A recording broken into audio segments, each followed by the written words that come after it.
Tu peux faire 100 pompes par jour et malgré ça, continuer à avoir des pectoraux plats. Et le problème n'est probablement pas que tu ne t'entraînes pas assez.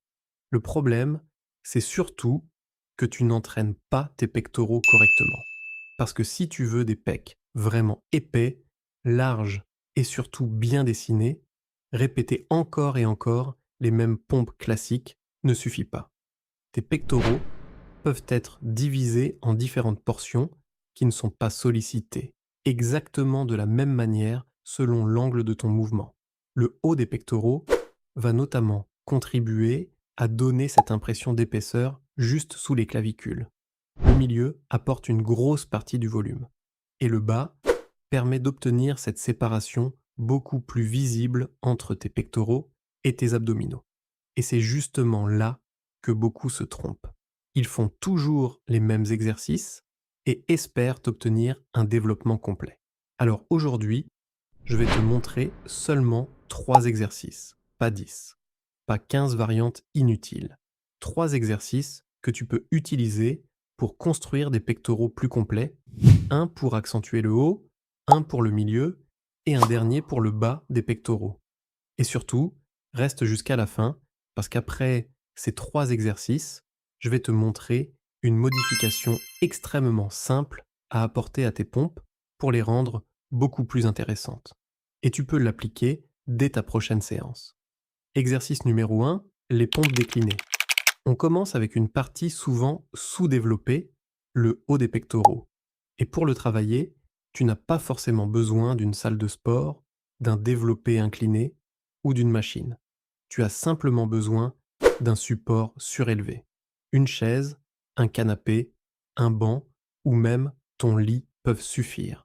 Parce que le premier exercice, ce sont les pompes déclinées. Le principe est très simple. Au lieu de garder tes pieds au sol comme sur une pompe classique, tu vas les placer sur un support. En surélevant tes pieds, tu modifies l'angle de ton corps et tu déplaces davantage de charge vers le haut du corps. Cela permet notamment d'accentuer le travail de la partie supérieure des pectoraux, même si tes épaules vont également participer davantage au mouvement. Et c'est justement cette partie haute qui contribue à donner cet aspect beaucoup plus rempli à tes pectoraux lorsqu'on te regarde de face ou de profil. Mais pour profiter réellement de l'exercice, encore faut-il bien l'exécuter. Place tes pieds sur ton support et tes mains au sol légèrement plus larges que tes épaules.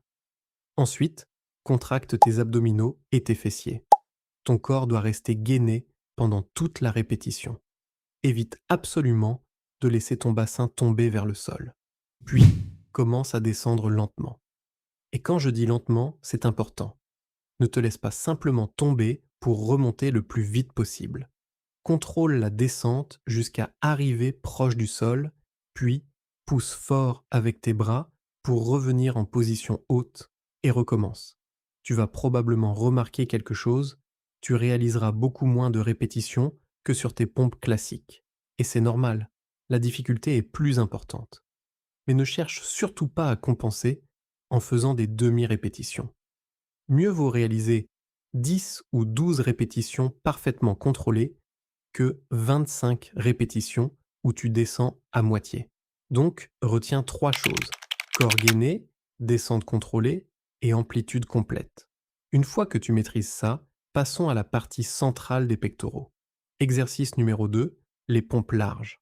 Pour ce deuxième exercice, nous allons reprendre un mouvement que tu connais déjà très bien, la pompe classique. Mais nous allons modifier un seul détail, la position de tes mains.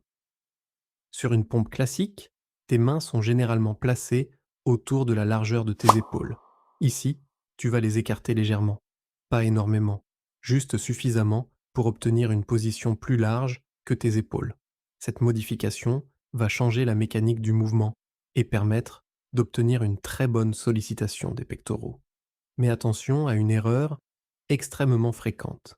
Certaines personnes pensent que plus elles écartent les mains, plus leurs pectoraux vont travailler. Elles finissent donc avec les bras presque complètement écartés sur les côtés. Ce n'est absolument pas nécessaire.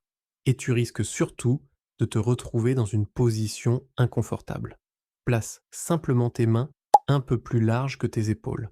Ensuite, exactement comme sur l'exercice précédent, contracte les abdominaux et les fessiers pour garder ton corps parfaitement stable.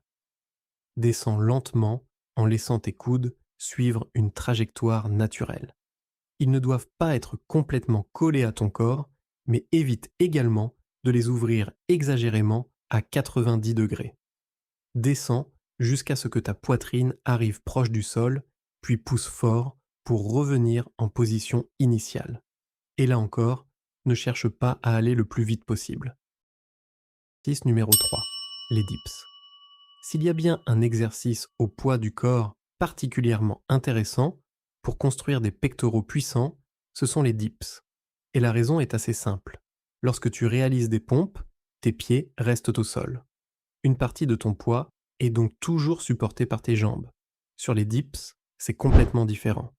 Ton corps est suspendu entre deux barres parallèles et ton haut du corps doit déplacer une très grande partie de ton poids. La résistance est donc immédiatement beaucoup plus importante. Et avec une exécution adaptée, les dips permettent notamment d'accentuer le travail de la partie inférieure des pectoraux. Cette zone est particulièrement intéressante visuellement parce qu'elle contribue à créer cette séparation nette entre le bas de tes pecs et tes abdominaux. Mais encore une fois, la technique est essentielle, parce que les dips peuvent aussi énormément solliciter les triceps. Si ton objectif est d'accentuer le travail des pectoraux, place-toi entre deux barres parallèles, bras tendus, puis incline légèrement ton buste vers l'avant. Pas besoin d'être complètement penché. Une légère inclinaison suffit. Ensuite, commence à descendre en pliant les coudes. Et exactement comme sur les pompes, contrôle ta descente. Ne tombe pas brutalement en position basse avant de rebondir pour remonter. Descends progressivement jusqu'à obtenir une amplitude confortable, sans douleur au niveau des épaules, puis pousse fortement sur les barres pour revenir en position haute. Si tu débutes, cet exercice peut être extrêmement difficile. Peut-être que tu ne réaliseras que 4, 5 ou 6 répétitions. Ce n'est pas grave. La qualité passe avant la quantité. Et si tu n'arrives pas encore à réaliser un seul dip complet, commence avec une assistance ou une variante plus facile. A l'inverse, si tu peux déjà réaliser 15 ou 20 dips facilement, il va falloir progressivement augmenter la difficulté. Tu peux par exemple utiliser un gilet lesté ou une ceinture de lest, parce que ton corps doit avoir une raison de continuer à s'adapter. Si tu réalises exactement les mêmes 15 répétitions avec exactement la même difficulté pendant 6 mois, il n'y a aucune progression.